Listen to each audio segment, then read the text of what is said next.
starting point for this is to look at the opposite of democracy, the dangers of totalitarianism. I already talked about the problem that negative freedom can be taken away, but there are other problems too, the polarization that can be with AI in combination with social media, also techno-solutionism, the idea that with technology we can solve everything, and that political problems don't need political discussions but just a technological solution. Think about Elon Musk. Elon Musk thinks in this way. He thinks like, there is a problem, we solve it in a technological way. For example, there is traffic problem, he cannot get with his car from LA to San Francisco, for example. Okay, I'm gonna make a tunnel under it, yeah? Or this kind of hyperloop and things like this.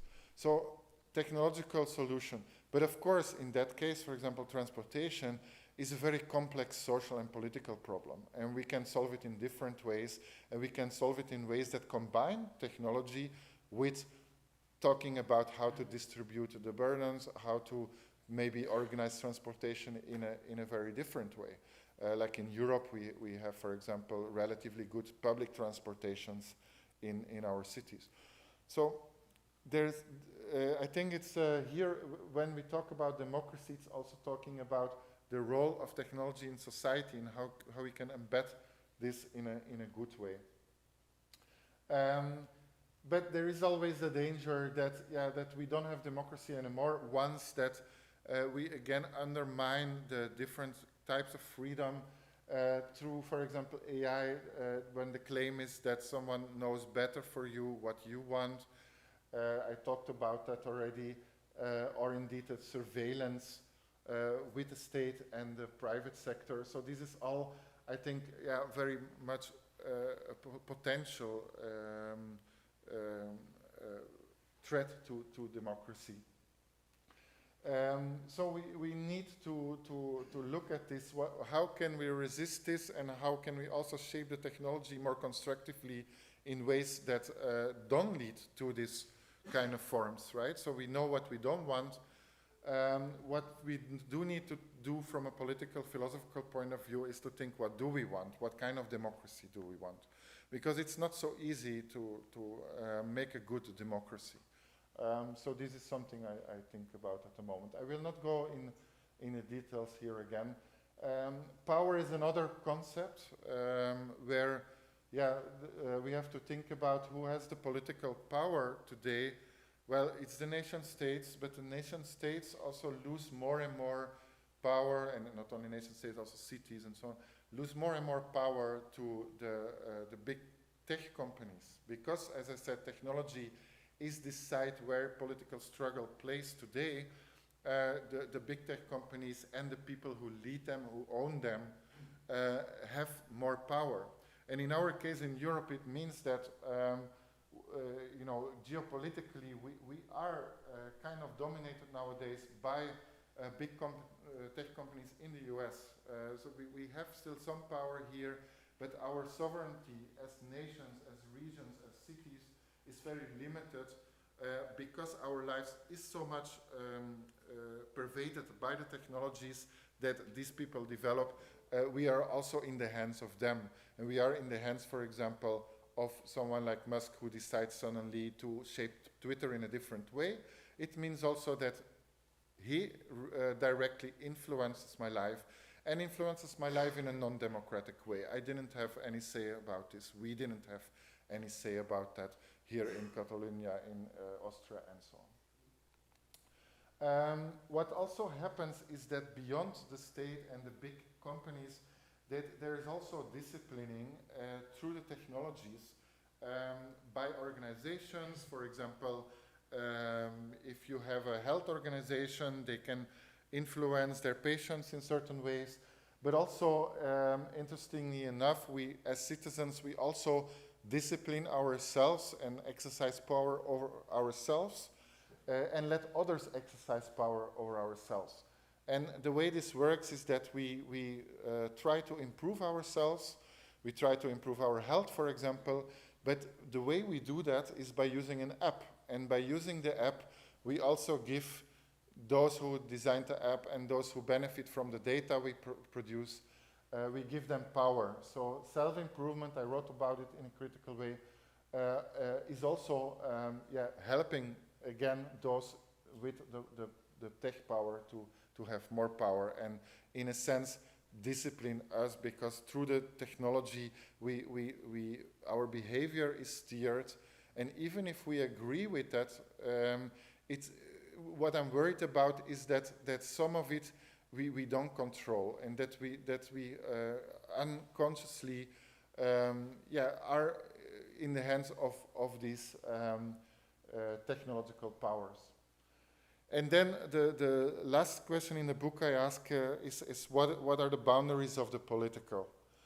And this is a question that maybe many people perceive as less urgent, but which philosophically I think should be more central, especially in a time when many of us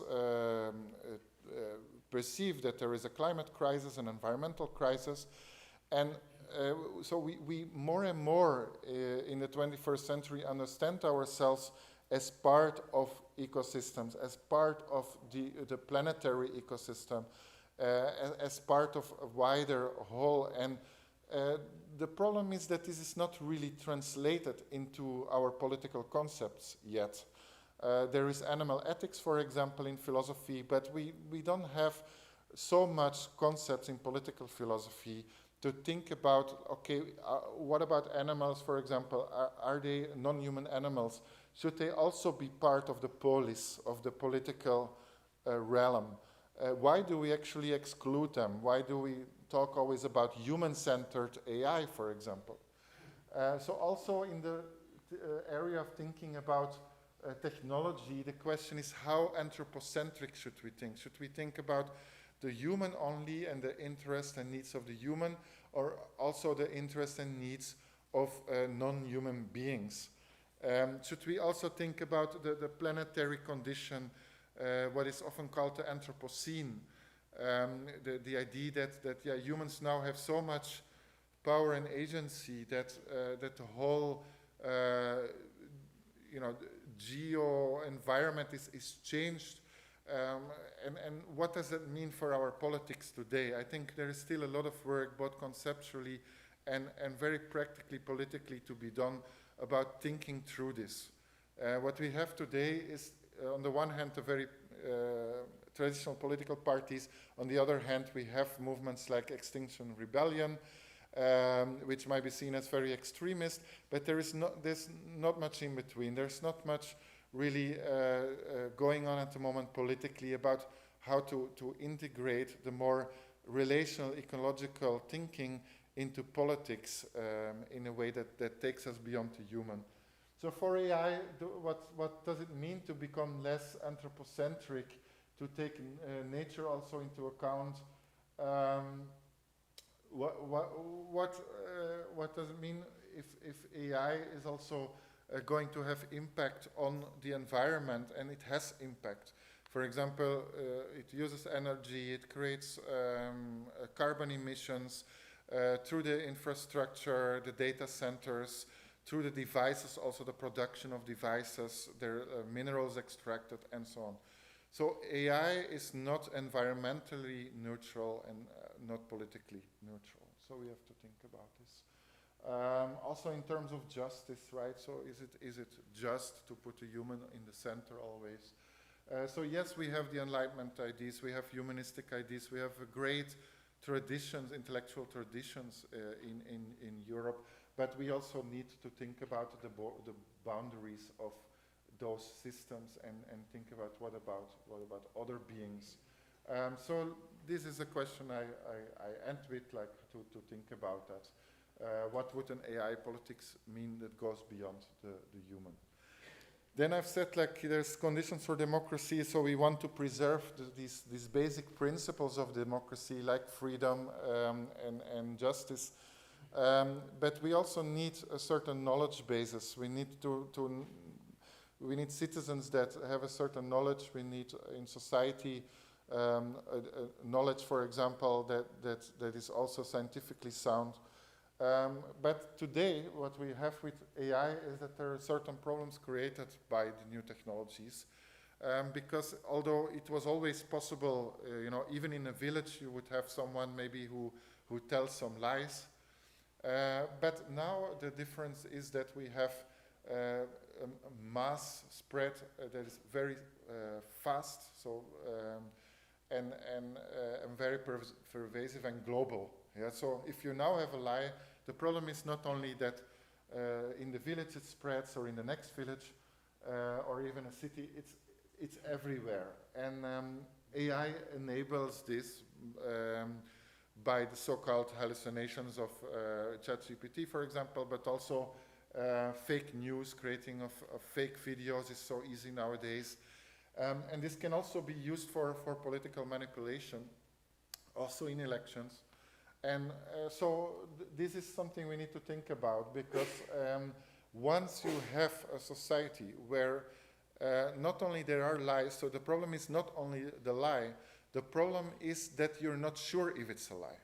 So if you're in a society where you don't know anymore if something is, the information you get is true or not, you have what Hannah Arendt analyzed as the soil, the feeding soil for totalitarianism.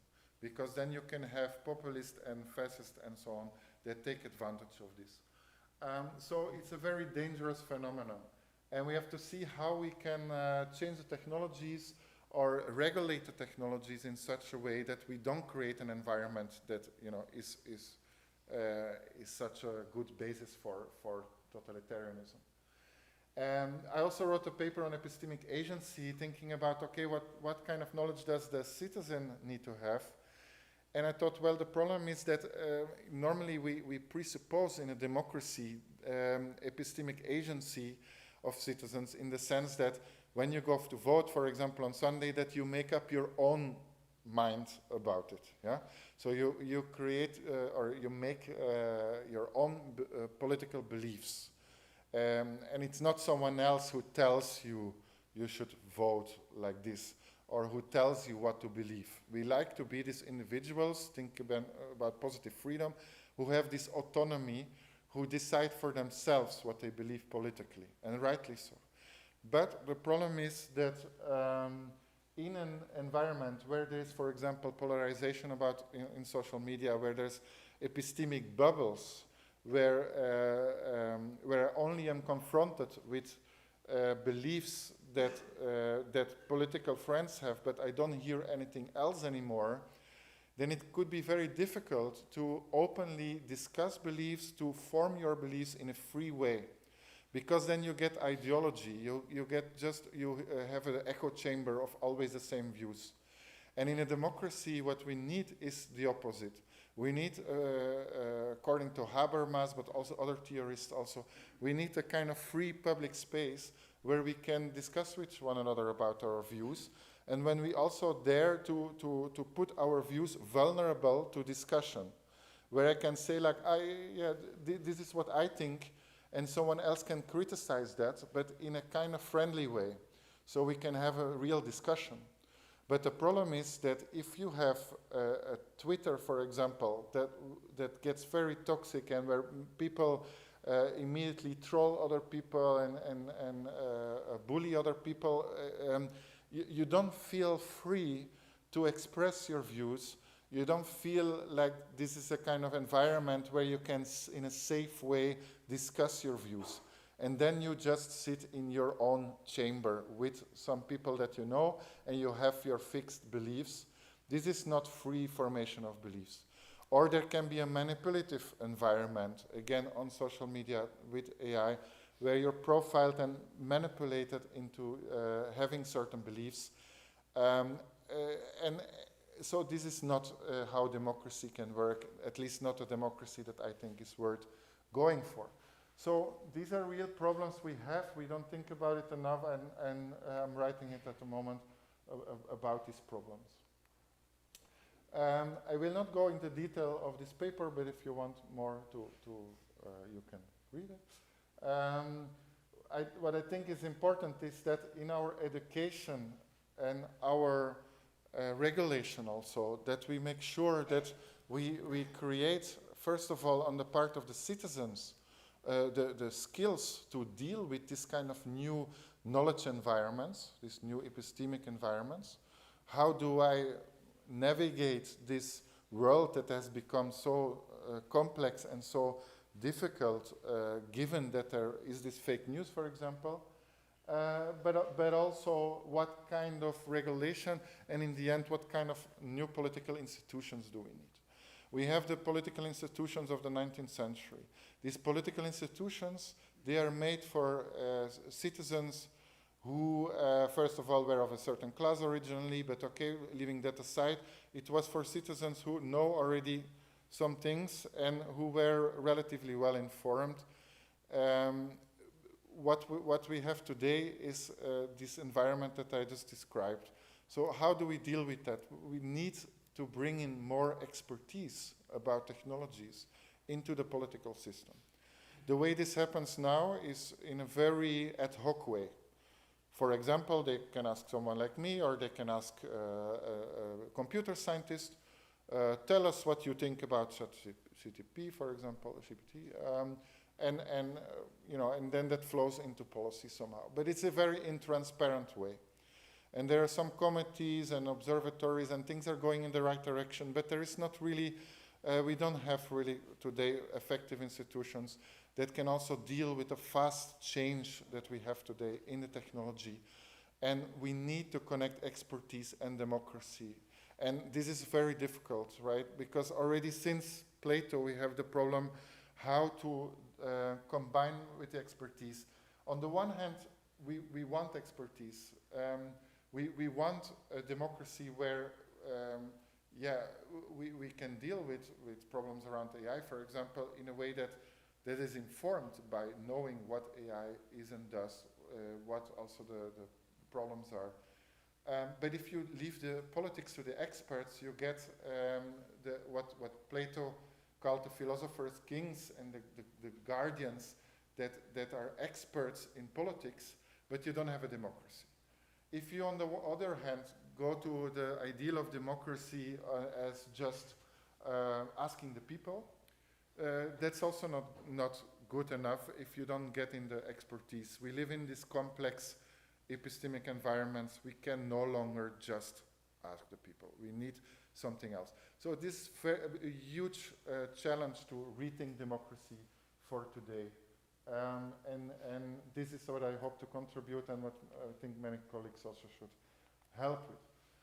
So I've given you in this talk some risks. Of course, this gives a bit dark picture, but it doesn't need to be only dark. So we need to first understand. We need to, of course, from academia, we need to first understand the risks before we can go to the solutions.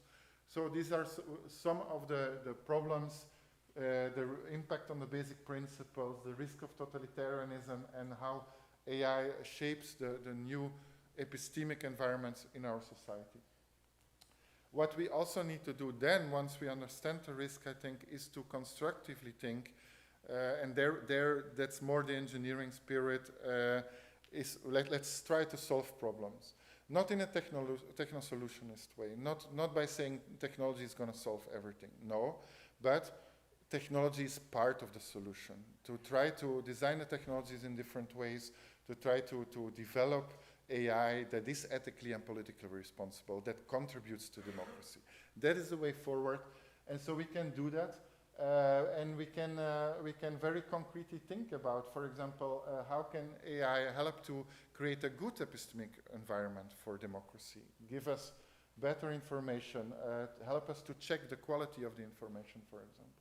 How can it help also to reach consensus? So if you have the idea of deliberative democracy with asking groups of citizens to deliberate about what is the good society and how to move forward, we can also ask AI to, for example, profile what's happening in terms of the opinions and try to find synergies between different views. You can do that as a human, but you can also ask AI for help. Why not? So I think humans plus AI is a solution. AI can help. Also organize the process online, for example. I think we should not think about one solution there, but a mix of solutions where online consultation of citizens can help, can also be one way to do things. And there again, I think for making all this possible, we absolutely need interdisciplinary collaboration, in this case, for example, between philosophers and computer scientists. So to conclude, I think, yes, the future of AI can and should be democratic, but for this we need to understand the risks, and in order, I think, to imagine a better future, also politically, we need this interdisciplinary understanding of what is happening today, and that's really needed also at the levels of the universities and from both sides. So I think it's not only because, you know, I sort of grew up in an academic culture where it was always the idea that we should teach ethics to the engineers, and this is also happening here, and it's really good. But the other way is also necessary. So also from the humanities and social sciences, people should understand, also classic philosophers should understand that today the big problems about knowledge, politics, ethics, language, and so on, so all the big philosophical problems, that technology is relevant to them. And if you want to do, I think, in my view, to do philosophy in a responsible and societally relevant way, which is what I try to do, it's really necessary to also do interdisciplinary work, to connect on the one hand the engineering and computer science, for example, and on the other hand the humanities and social sciences. And I think universities are slowly changing in that direction, perhaps too slow, but we can do it. We can move more in that direction. If you want to know more about the more conceptual analysis I did, the book is translated in Spanish. It's also available, of course, still in English from Polity Press.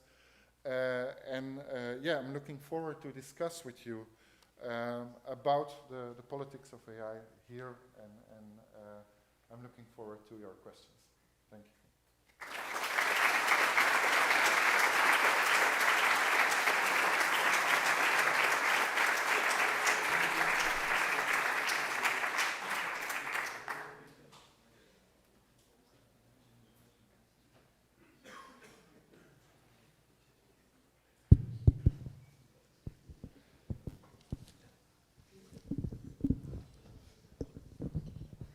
Thank you very much for this inspiring presentation. It was really nice to hear all your ideas.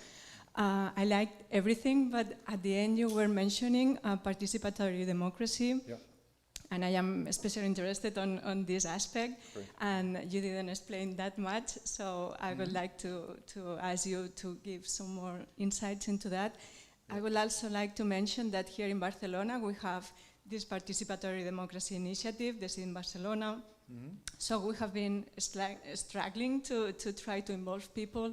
Yeah. And I particularly work on artificial intelligence, so I try to help with the artificial intelligence of deliberation and everything, but we also had problems trying to help people to participate, to really participate. Yeah. And I am wondering if it's also an cultural thing to be able to learn. I mean, you were talking about the knowledge and the epistemic need and so on, but can you also talk a little about our culture? How can we learn to participate and so on? Well, thank you very much for your question, and it would be nice to talk more about the practical ways of doing this, and so it's great that you bring your experience here.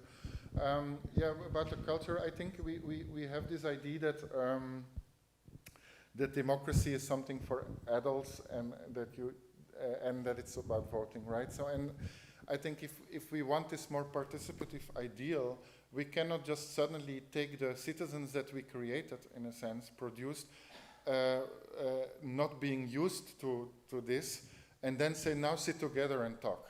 And this doesn't work very well, because we produced the kind of citizens that are the consumers and the voters. But we don't need only voters. We need people who are used to deliberate and to argue with one another in a polite and civilized way, right? And in order to do that, we need huge investment in education to do this.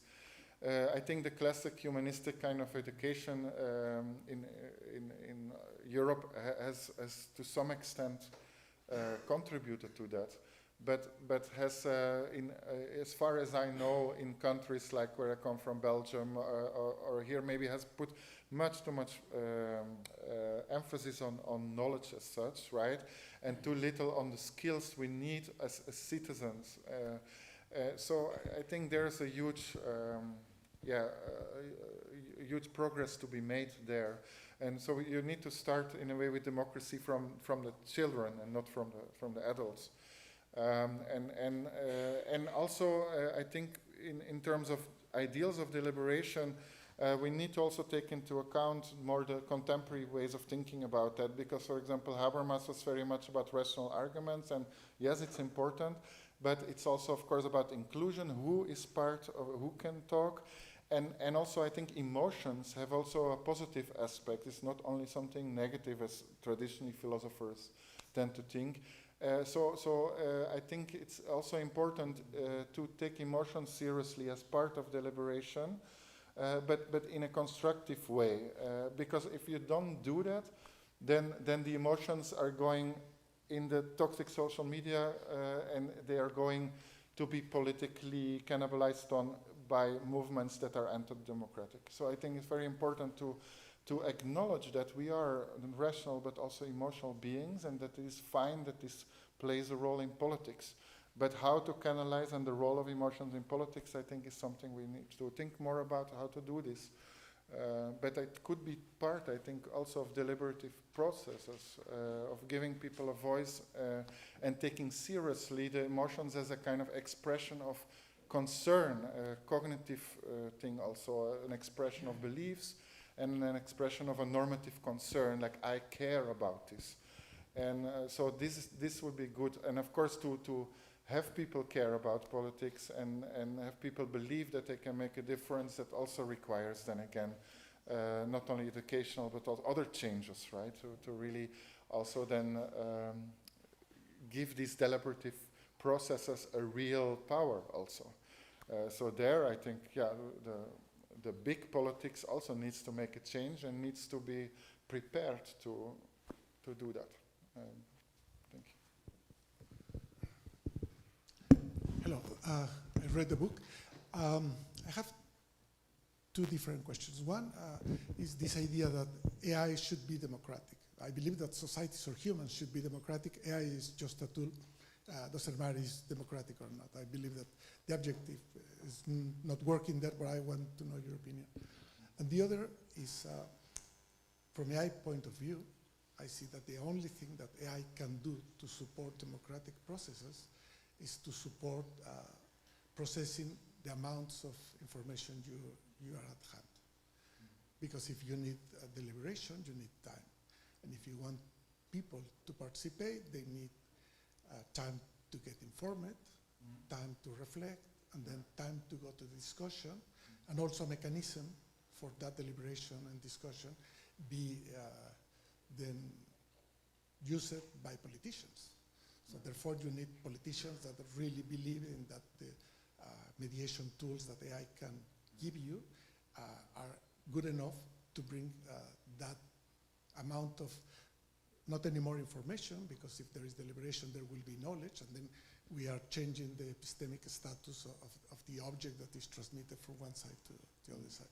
So I want to hear your opinion on that. Thank you. Yeah, thank you for the question. So the first one is important that you ask it, because my point is that through all the impact that AI has, you can no longer say that AI is politically neutral. So in my view, that changes the view that technology is just a tool, because sometimes the view that AI is just a tool can also prevent people from seeing the effects, the political effects.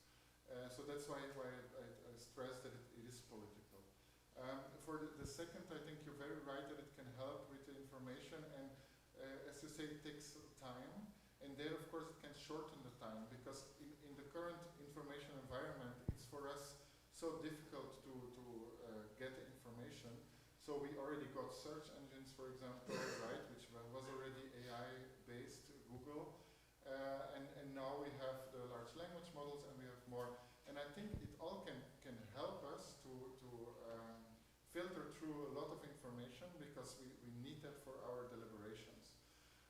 But there, the challenge is, how can we shape it in such a way that,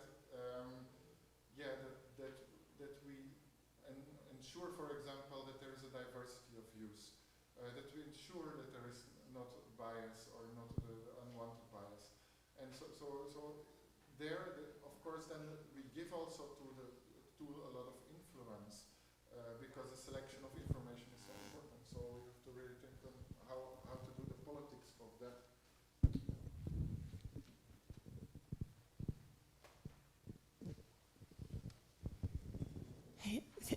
Thank you. So it's not so much about the AI, but a question I had while you were talking about freedom. Do you think all advertisements of the COVID-19 vaccine are related to this?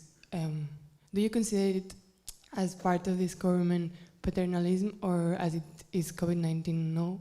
Like, how do you approach Yeah, this? good question. I sometimes give also the pandemic as an example of trying to show how difficult this kind of tension between, on the one hand, the more technocratic, expertise-based approach and with some paternalism aspects, and on the other hand, democracy. And of course, in the pandemic, we have seen that the balance between the two has gone much more suddenly to expertise, because who knew about COVID and so on, so we needed the experts. And what also happened in Europe is that the countries took a very paternalistic approach. Now, paternalism, so that's a big question, of course, to what extent and in what context is paternalism justified? Is it never justified, or is it justified in the case of a pandemic? And one could argue that in the case of a pandemic, it is to some extent justified. The question is, was it justified to go that far? For example, in Austria, where I live, they were doing these curfews, right? So you were not allowed to go outside after a certain time. So there, as a political philosopher, I became very alert and thinking like, well, what is the justification for taking away negative freedom for solving the problem? And so I think there was too little discussion at the time about these issues, or the discussion was hijacked by maybe conspiracy theorists or people who are anti-science, right?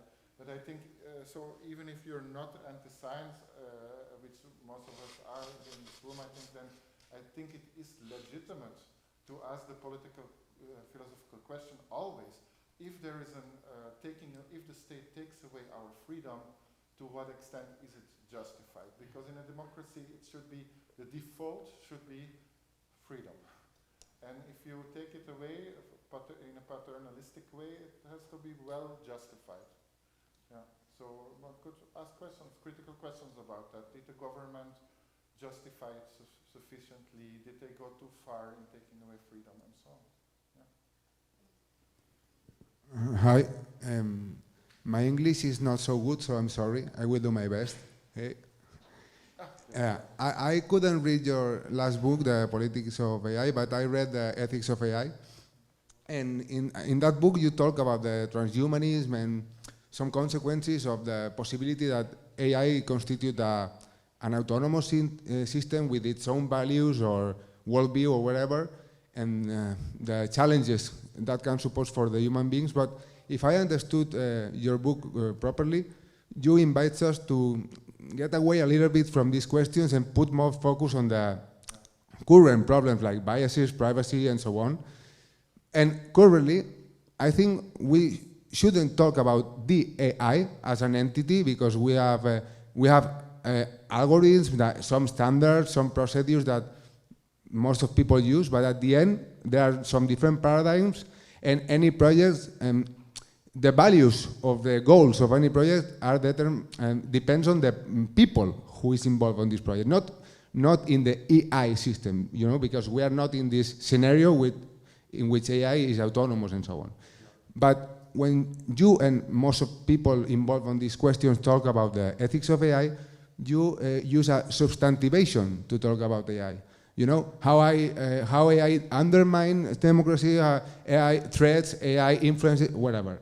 And I'm sure that people who are really involved on the questions have very clear that you are talking about, but for people, I think that this is confusing, because at the end, the problem is in the society we have, the civic virtues, the quality of our democracy, the quality of human relationships, and the quality of each of us, you know. So I think we should put more the focus on that, on the human virtues and the quality of the democracy, and AI will get better if we get better, you know. So I think I find some problem in the way that to present this question when AI gets substantivated, even though you agree with me in that we shouldn't talk about the AI, you know. That is my point. Absolutely, thank you for the question. I mean, I substantivated, but I think the way I talked about it is more that it's always the AI and the people. So I think we have to go beyond the dichotomy. You say it's rather the people, and some other people say, like, always talk about AI as becoming super intelligent and taking over and so on. So I think both are not the right way of thinking about AI. And it's really problematic now that some people talk about AI ethics still today and with a lot of influence, as if AI is going to be autonomous or something. No, so I think the political problems I talked about is really the AI used by people, used by companies, by the state and so on. And I think also the way I talked about points towards the big questions about how to organize our society. So for me, the AI and the politics are connected, AI and the ethics. And it doesn't make sense to talk about either the AI as if it's a big, bad kind of thing, or about, oh no, it's only about the people. No, it's not only about the people. It's not only about the politics. It's the politics and the people as shaped by the technology. And we really need to understand the entanglement between the people and the technology in order to analyze the problems.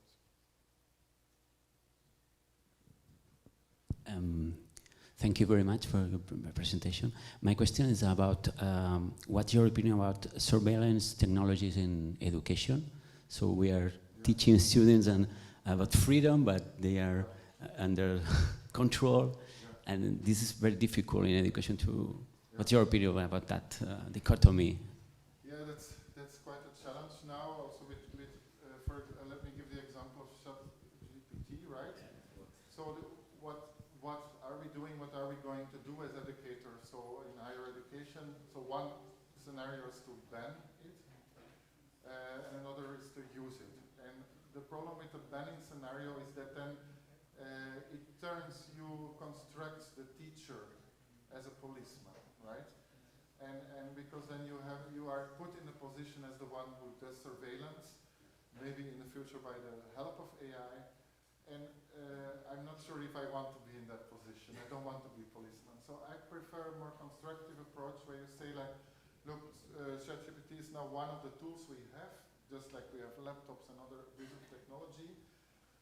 Let's talk together about how to use a tool, and let's, for example, make explicit, of course, when you use it, but then let's talk about what prompts did you use, and are your prompts intelligent, and maybe as a teacher I can also evaluate that, and this kind of thing. So I think in the end it's unavoidable also because the policing never works perfectly, but also it's sort of more positive, humanistic to also treat people and students as you know, like, okay, like let's together see how to use these tools to improve papers, for example, in philosophy, on ethics of AI. But of course then it should be transparent also, it should be open, that you use it, but yeah, so to constructively think, like, let's work with the tool, and it could be that current technology is not so good, so it could be like, like, okay, let's first try to use it and then see what paper comes out of it, and then say like, then I say as a teacher, no, it's rubbish, you know, it's not good enough, and have the student also evaluate it, why is it not good, and you know, and maybe in the end a combination between the technology, which can bring all kind of literature or can help, and the human mind is necessary, right? So I am more in on the side of the constructive approach, and not so much the police approach. Tool but not neutral. Sorry? Tool but not neutral. My question is about responsibility. Right. Because at the beginning you placed a question, no? To whom we are responsible. Yeah. And there is a long tradition in philosophy of technology about the principle of responsibility of Hans Jonas, and I like to know how AI and robotics have an influence on this, or how has the philosophy of technology adapted or in this sense of responsibility. Yeah. Thank you for mentioning that. I think Hans Jonas is very relevant today to think about the responsibility we have for future generations, for the planet. So when I was thinking about opening it up to this more planetary and ecological perspective, I think there it's very useful to use Hans Jonas. What Hans Jonas is not so good in, I think, is to look more at the micro responsibility problems that we have nowadays. Like now, responsibility as a student or teacher in this particular context. The responsibility when we would have the self-driving car or something like this. So I think we need to also look at that level of responsibility, and then see also it in a relational way, and who is involved, who is affected by it. And that's sometimes more challenging and needs this interdisciplinary approach, because we need, for example, also social sciences have some methods to involve people in discussions about technology already and things like this. So I think we need to think about responsibility at different levels. There's some preference about this, some political or some philosophical text about. Well, I think in contemporary philosophy of technology, there is work on responsibility already for a while, and so to look at a more empirically oriented philosophy of technology is quite good there. There are some references, for example, in my article on this more relational approach to responsibility.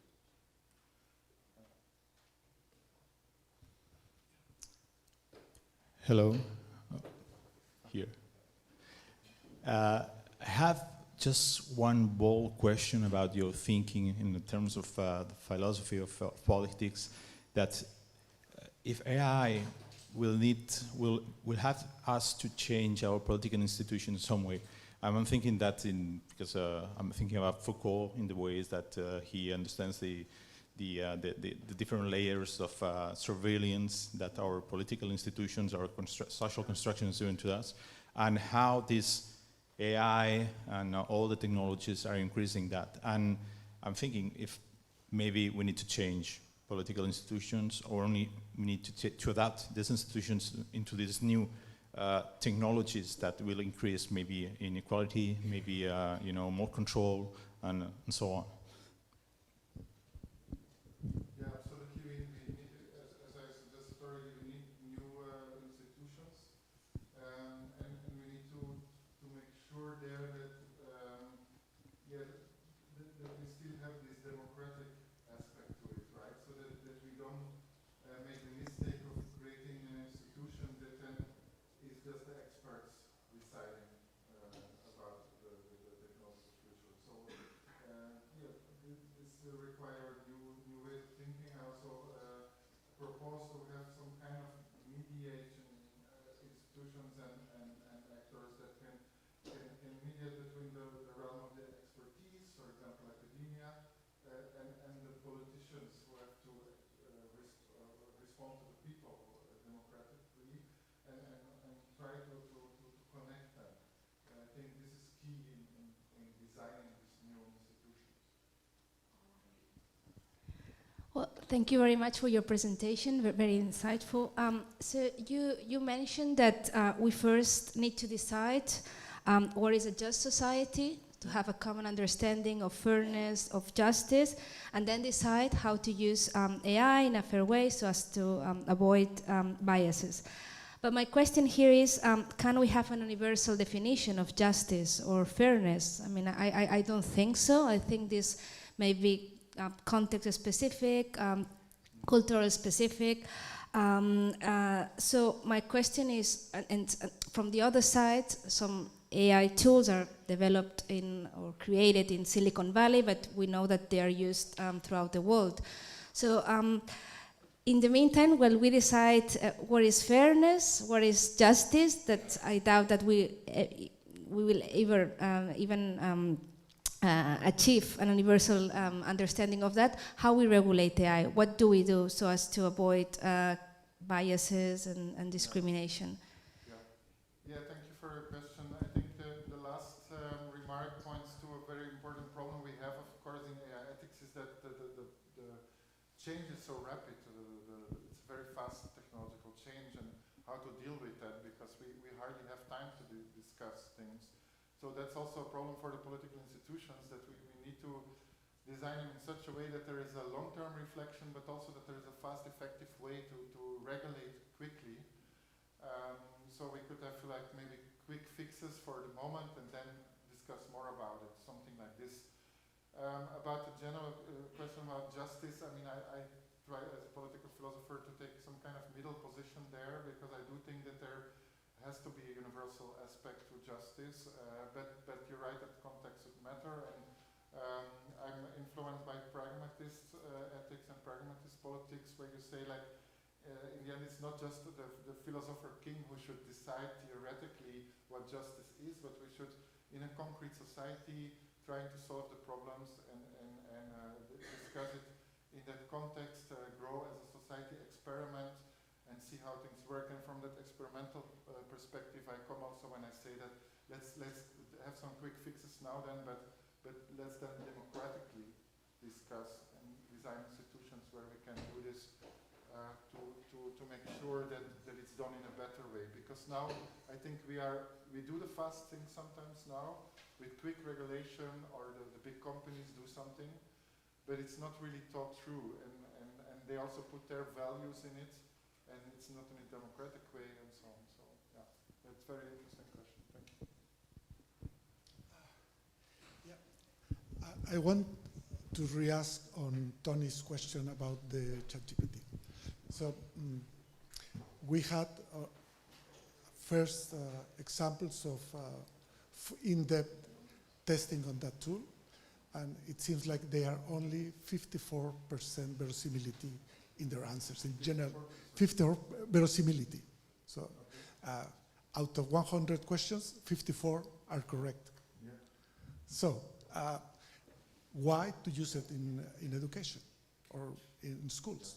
So if teachers are using it for testing, that's good, but they have to know that there are tools that are not created. And you were telling at the very beginning that you can use AI tools to diminish the degree of verisimility or truth in the world.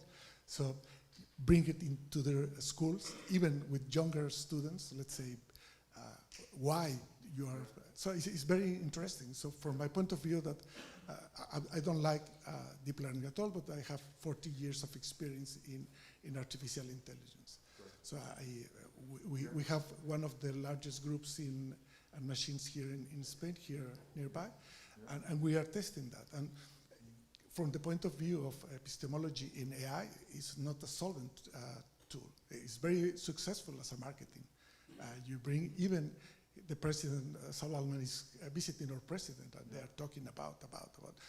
It's very strange that you really like to people to use it and test it. It's very strange. So that now machine learning and deep learning especially is very hyped, and people forget that there is a so-called good old-fashioned AI, and we need, for example, I mean, there is a place for that, and for example, in medical ethics, you absolutely need the domain experts to put things in the system, and maybe a combination of the two could also be used. And so, I mean, your remark is totally appropriate there.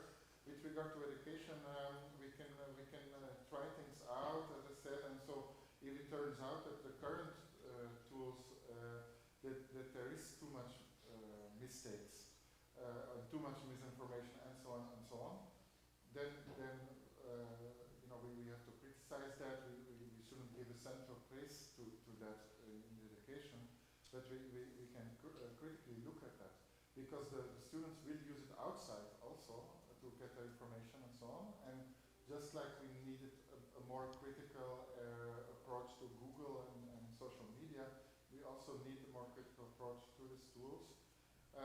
It looks like they will improve, of course, but how much, I don't know. I cannot look into the future there. But it's good that we already think about this, and so imagine that they would get like 90%, no mistakes or something like this. I think we can and have to give it a place in education, because it will have a place in life. So we need to also integrate it, but in a critical way, and making students aware of the limitations of systems is absolutely vital. And there the technical sciences are so important to come in. People like yourself to also tell me, us citizens, like, look, these systems have their also technical limitations next to political problems and all kind of things. It's so important so that we get a better understanding of what the systems can do, but also what their limitations are. And also with regard to the hype, it's good that people like you also tell us, like, there are these different kinds of AI, and some of the promises of the technology might not be realistic, and so on. So we need to have public discussion about this. So, hi, thank you very much for your presentation. Sorry? There. So, thank you very much for your presentation. So, I come from comparative literature. It's maybe strange that I'm here, but I am really interested in AI and also the implications that it can have in the arts department, on the literature department. So, but my question was a little bit more narrow. So I read recently a book about the implications of not being able to understand the changes on our environment because we don't have the language or the representation. And there's a group here in Barcelona called Domestic Data Streamers that create art projects in order to show people the data that they don't understand. So I was wondering, what do you think the implications of AI can, or the uses of AI in order to represent artistically this data that we cannot comprehend because it's too much through art or through literature, for example, because I'm thinking also about all the science fiction or speculative fiction that allows us to understand things that are yet to come, or that they are present in our days, but we don't really understand. So I was wondering, because you talk also about interdisciplinarity, so how art and literature can work with AI. Thank you. Thank you for your question. It's important because I do think it can play a role. First of all, it's not strange that you're here, because I said AI is also it's not only a technology, it's also a story, and so we can use all kind of approaches from literary studies also to the discourse on AI. I think it's very interesting also how science fiction influences the discourse. With regard to art, I definitely always argued for understanding technology, that art can play a big role there in creating awareness and also exploring some of the problems that we talk about. So in the case of the political aspects, we definitely making visible what is happening in all kind of senses can be part of that. Also to think about alternatives. If we think about how to use and shape the technology in an alternative way, I think artists could also have really good ideas, and so their interdisciplinarity can also mean transdisciplinarity, going beyond academia and working, for example, philosophy, computer science and art together. And I'm very much in favor of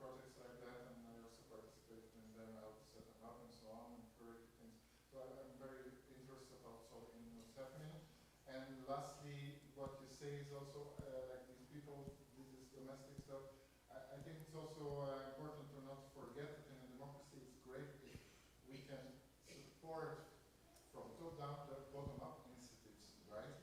So that it's not always that the political philosopher ends up just to be the house philosopher of the ones in power, but that we also think about what is happening in grassroots and how can that be stimulated then from top down. That is also important.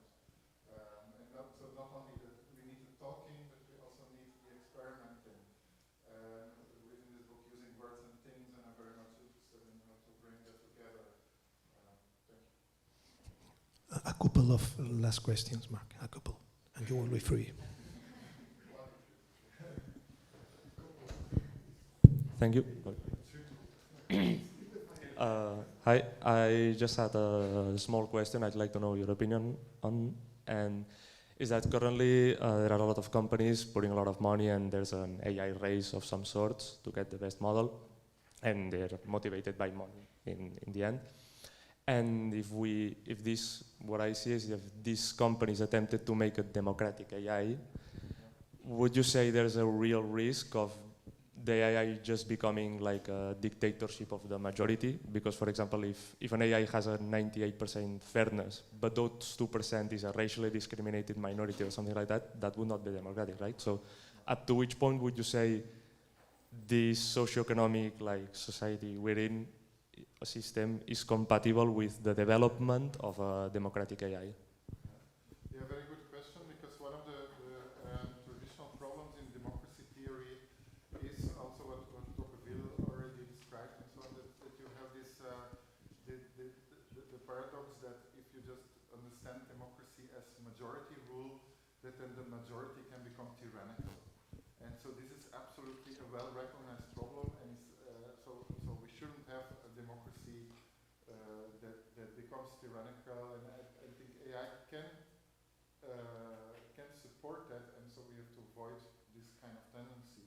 But we can only do that when we're aware of it, when we're aware of what is democracy and what are the dangers, what are the limitations, what are in this case the inherent dangers in democracy as majority rule.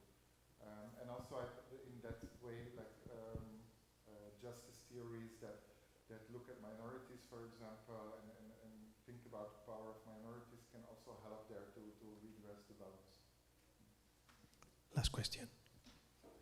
Yeah, thanks for the talk. My question was about your belief that we can manage as a society to build a more ethical AI, because what I see is that we live in a society in which everything is justified for the sake of progress and for the sake of technology. It's like when we start developing a technology, we never think about whether it's going to be beneficial or not, and even once it's developed, it is very hard to regulate it, and even if it is regulated, it's always only on some regions of the world or whatnot. So my question is on how could we manage to get us to decide that we want to build this more ethical AI? Yeah, I think part of the solution is really creating more awareness. And I have the feeling that more and more people, both in the engineering and computing world and outside the general public, become more and more aware that there could be ethical problems with AI, with these technologies. So I think we're on the right way, the right direction there. I think what is less there still, and what we need more is the more concrete projects of creating the ethical AI, right? So some of the things we've been talking about here with regard to deliberative democracy, for example, with regard to art projects, with regard to all kind of levels where we need more ethical and politically responsible AI, to really hands-on do something and say like, okay, what kind of regulation do we need, what kind of technology do we need for making this happening, to get to the more concrete level. I think there we need much more effort. So there we need an investment in that after the awareness is there. But of course also at the level of awareness, I think we can still grow there, both in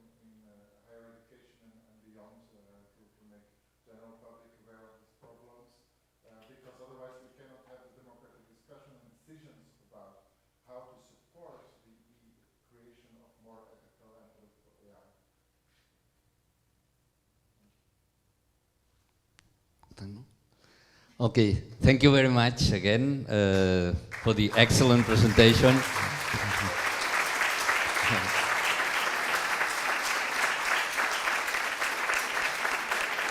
And also thanks to the audience for the great questions made. Thank you.